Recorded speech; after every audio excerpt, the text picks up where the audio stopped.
श्री गणेशाय नमः. अवधूत चिंतन श्री गुरुदेव दत्त. श्री स्वामी समर्थ. बाळा, शुद्ध मन ठेव आणि मनातून ज्या सर्व काही विकारांना दूर करण्यासाठी तू माझी प्रार्थना करत आहेस ती निरंतर सुरू ठेव. देव तुला त्या नकोशा नात्यातून किंवा नकोशा असलेल्या अशा गोष्टीतून बाहेर पडण्याचा मार्ग लवकरच दाखवणार आहे.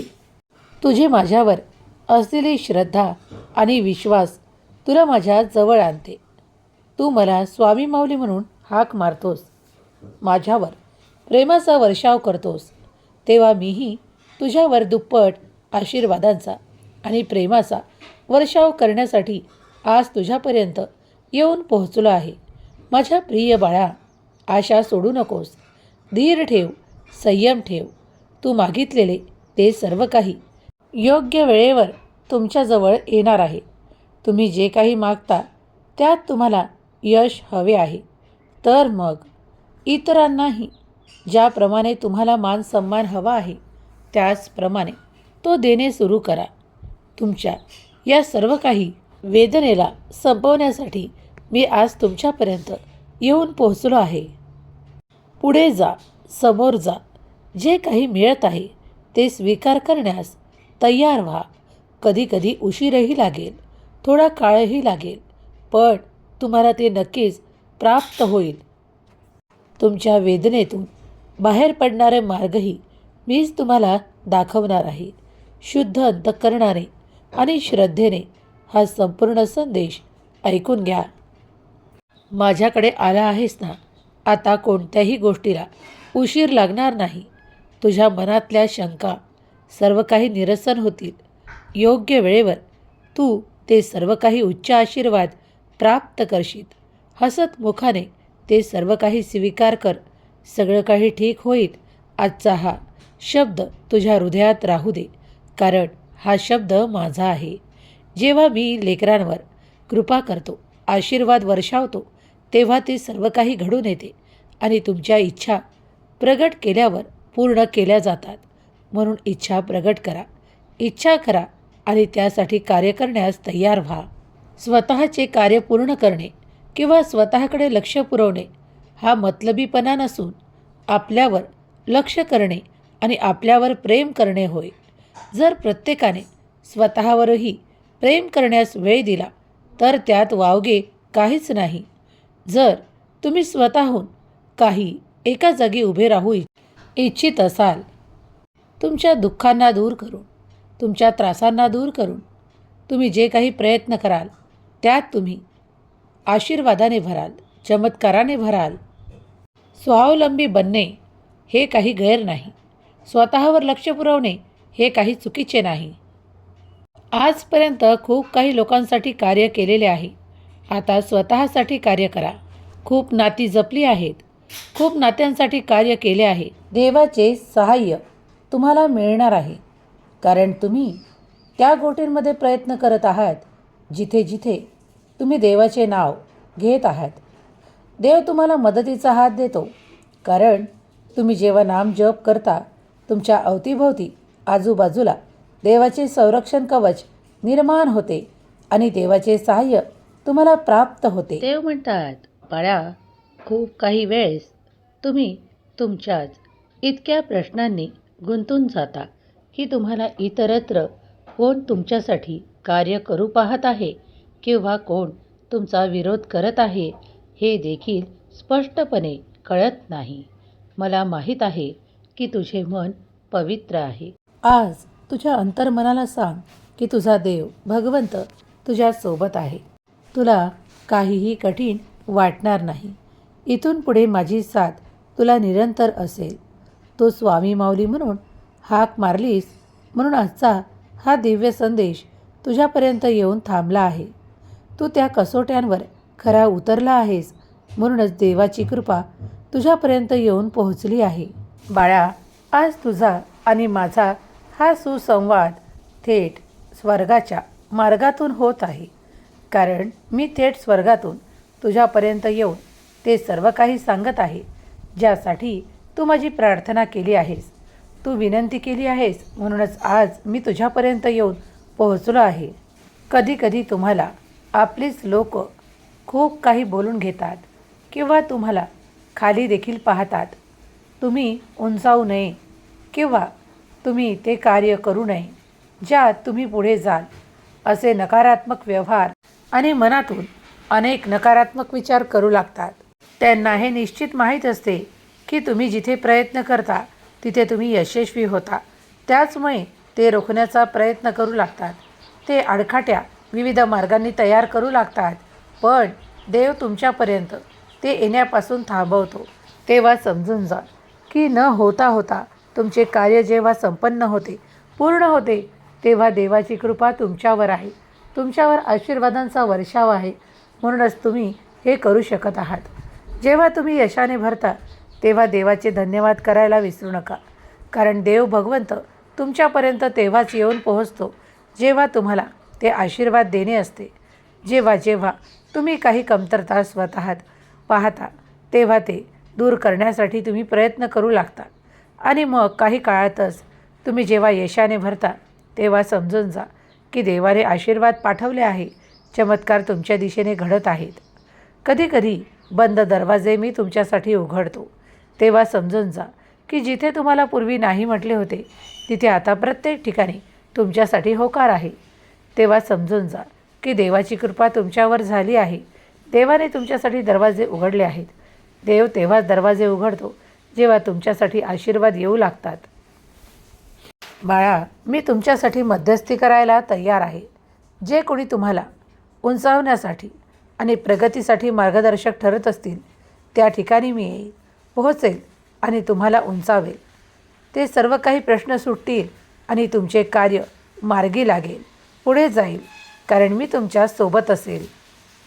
जीवनातील काही वेळ निरर्थक गेला आहे किंवा खूप काही काळ निघून गेला आहे असे जर तुम्हाला वाटत आहे तर हा संदेश तुमच्यासाठीच आहे. तुमची कुठलीही वेळ वाया गेली नाही किंवा व्यर्थ झाली नाही. तुम्ही केलेली प्रार्थना, नामस्मरण, देवाचे ध्यान आणि तुम्ही केलेले कर्म माझ्यापर्यंत आले आहेत. ते माझ्याकडे सुरक्षित आहे. तुमच्यासाठी आशीर्वादांच्या रूपात आणि चमत्कारांच्या रूपात मी ते तुमच्याजवळ पाठवत आहे. विश्वास ठेवा की दैवी कृपा तुम्हाला प्राप्त होत आहे. आज मोठा योगायोगाने हा संदेश तुमच्यापर्यंत येऊन पोहोचला आहे. कारण मला योग्य वेळेवर तुमची मदत करायची आहे. ती तुमच्यापासून कोणीही हिरावून घेऊ शकत नाही किंवा काढून घेऊ शकत नाही. आता तेच लोक तुमच्या अवतीभवती असतील जे तुमच्या सुरक्षेसाठी देवाने निर्माण केलेले संबंध आहेत. मग ते नाते असो, तुमची मैत्री असो किंवा आणखी काही. जर ते सर्व काही तुमच्या आजूबाजूला आहे तर समजून जा की देवाची तुमच्यावर निरंतर कृपा आहे. देव म्हणतात, स्वामी म्हणतात, मला तुला मोठं होताना पाहायचं आहे आणि तुझ्या मुखावर ते स्मित हास्य पाहायचं आहे. जर तू हे आशीर्वाद स्वीकार करत असशील तर आत्ताच होय म्हणून ते येणारे सर्व काही स्वीकार कर. कधीकधी अपरिचित लोकांजवळूनही तुला काही असे मिळेल जे तू शोधत आहेस. होय, ते जरी तुझे परिचित नसले तरीही तिथून देखील तुला ते योग्य मार्ग दाखवले जातील. तुम्हाला कधीकधी असे वाटते की निराशा, त्रास आणि काही विपदा फक्त मी सहन करत आहे, ते इतरांकडे नाही किंवा ते माझ्यावरच लादल्या गेले आहे. तर ऐकून घे की हे सर्व काही संपून जाणार आहे. कारण हे निश्चित आहे. जर जिथे तुम्ही प्रार्थना करता तिथे आशीर्वाद येऊ लागतात. म्हणूनच आज प्रार्थनेचे उत्तर म्हणून हा संदेश तुमच्यापर्यंत देण्यात आला आहे. काळजीत राहू नका. मनाला शुद्ध पवित्र बनवा आणि विचारांना शुद्ध अंतःकरणातून ते प्रवेश करू द्या. कारण ते सर्व काही तुमच्यासाठी असेल. जो कोणी माझा प्रिय बाळ या क्षणाला मनाला एकाग्र करून हा संदेश ऐकत असेल त्यावर मी आशीर्वादांचा वर्षाव करेन. सुख, आनंद आणि आर्थिक प्रगती त्याच्या मार्गात ओसंडून वाहताना त्याला अनुभव येईल. या पुढील महिन्यात तुम्ही खूप काही प्राप्त करणार आहात. हा शेवटचा दिवस असेल ज्या दिवशी तुम्ही त्रास, काही विवंचना आणि काही वेदनेने त्रासलेले असाल. पण येणारा पुढचा महिना तुमच्यासाठी खूप मोठे आनंद घेऊन येत आहे. काही आनंदाच्या बातम्या तुम्हाला दिल्या जाणार आहेत. त्यामुळे तुमची प्रगती ज्या ठिकाणी हवी आहे त्याच ठिकाणी पोहोचवल्या जाणार आहे. तुमच्या मनातील वेदना, दुःख आणि ताणतणावाला संपवण्यासाठी, तुम्हाला खूप पुढे नेण्यासाठी देव आज इथे उपस्थित आहे. संघर्ष संपावेत, ताणतणाव आपल्यापासून दूर जावेत असे जर तुम्हाला वाटत असेल तर स्वामी माऊलीचा हा दिव्य संदेश शेवटपर्यंत ऐकत राहा. तुमच्या मनातून ती नकारात्मक ऊर्जा कायमची दूर व्हावी यासाठी देवाने तुम्हाला मार्गदर्शन देण्यासाठी हा संदेश पाठवला आहे. तुमची ऊर्जा वाढावी आणि तुम्ही अधिक पुढे जावे यासाठी देवाला प्रार्थना करा. कारण देव प्रार्थना ऐकतो. प्रार्थनेचे उत्तर म्हणून देव तुम्हाला आशीर्वाद देतो आणि तुमच्या मनातून ती सर्व काही नकारात्मकता दूर करतो. जेव्हा तुम्ही ते सर्व काही मागू इच्छिता तेव्हा ते अगदी पुढल्या क्षणालासुद्धा तुम्हाला मिळू शकते. होय, तुम्ही सत्य ऐकत आहात. स्वामी माऊलींचा हा दिव्य पवित्र संदेश जिथे जिथे ऐकला जाईल तिथे नकारात्मकता नष्ट होईल आणि सकारात्मकतेचे विचार, सकारात्मकता पसरवल्या जाईल. स्वामी माऊली तुमच्या मनाला स्थिर करणारे आशीर्वाद तुम्हाला प्रदान करतात. कारण तुमच्यातली ऊर्जा कायम असावी, ती वाढावी आणि तुम्ही सकारात्मक व्हावे. कित्येकदा आपल्या नात्यातून आपल्याला त्रास होतो, पण तो काही काळापुरता असतो. कदाचित ते नातेसुद्धा देवाकडूनच येत असते. यावर तुमचा विश्वास आहे किंवा नाही, पण ते खरंच जे काही मिळालेले आहे, जे तुमच्याजवळ आहे, मग नाते असो, कार्य असो किंवा तुमची प्रगती असो, ती फक्त देवांकडून तुम्हाला प्राप्त झालेल्या आशीर्वादाच्या रूपात तुमच्याकडे आहे. ते नाते तुम्हाला देवाकडून प्राप्त आहे. मग देवाकडून आलेल्या व्यक्तींना, नात्यांना, वस्तूंना आणि कार्याला नावे ठेवणे बंद करा आणि ते स्वीकार करण्याचा प्रयत्न करा. कधीकधी काही गोष्टींना वेळ लागू शकतो, पण ते सर्व काही तुमच्यासाठी आनंददायक असू शकते. कधी काही काळ कठीण असू शकतो, पण जे काही होत आहे ते पुढील काळात खूप काही सुव्यवस्थित होईल. कारण देवाची कृपा तुम्ही प्राप्त कराल. तुम्ही आनंदी असाल आणि तुम्ही विपुलतेने भरलेले असाल. तुम्हाला ज्या काही आर्थिक समस्या आहेत त्या नष्ट केल्या जातील. कारण देव तुमच्यासाठी मार्ग तयार करत आहे. त्या मार्गावर चालण्यासाठी तुम्ही तयार असाल तर आताच होय म्हणा.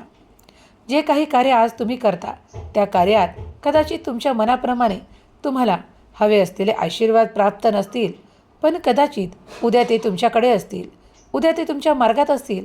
म्हणून देवावर विश्वास ठेवा, श्रद्धा ठेवा आणि भक्तीने देवाचे नामस्मरण करा. श्री स्वामी समर्थ लिहायला विसरू नका. आणि हा संदेश तुमच्या मनाला भावला असेल, आवडला असेल तर एक लाईक करून शेअर करायला, आपल्या प्रियजनांना पाठवायला विसरू नका. कुणाच्या मनात देवांविषयी श्रद्धा नसेल त्या ठिकाणी या संदेशाला पाठवण्याची योजना करा. कारण त्यांच्या मनातून देवाबद्दलची आस्था वाढवा, प्रेम वाढवा आणि श्रद्धा विश्वास वाढवा. आणि स्वतःच्या मनातही देवाबद्दल आस्था वाढवा. कारण आपले जीवन संपूर्ण देवाच्या आशीर्वादांवर आणि आपल्या श्रद्धेवर अवलंबून आहे. जेव्हा तुम्ही पुढे जाता तेव्हा तुम्ही पाहता की तुम्ही जे काही कार्य करत आहात त्यात तुम्हाला यश मिळत आहे. मग त्या यशाला देणारा कोण आहे हे तुम्ही तपासू पाहत असाल तर तिथे देवच नाव येईल. तुम्ही त्या शक्तीला आवाहन करू शकत नाही. कारण देव सतत तुमच्यावर लक्ष केंद्रित करत आहे, तुम्हाला आशीर्वादित करत आहे. मग फक्त देवाला, अस्तित्वाला मान्य करा आणि नामस्मरण करा. देवाला शोधण्यासाठी जाऊ नका, तर देवाचे नामस्मरण करा.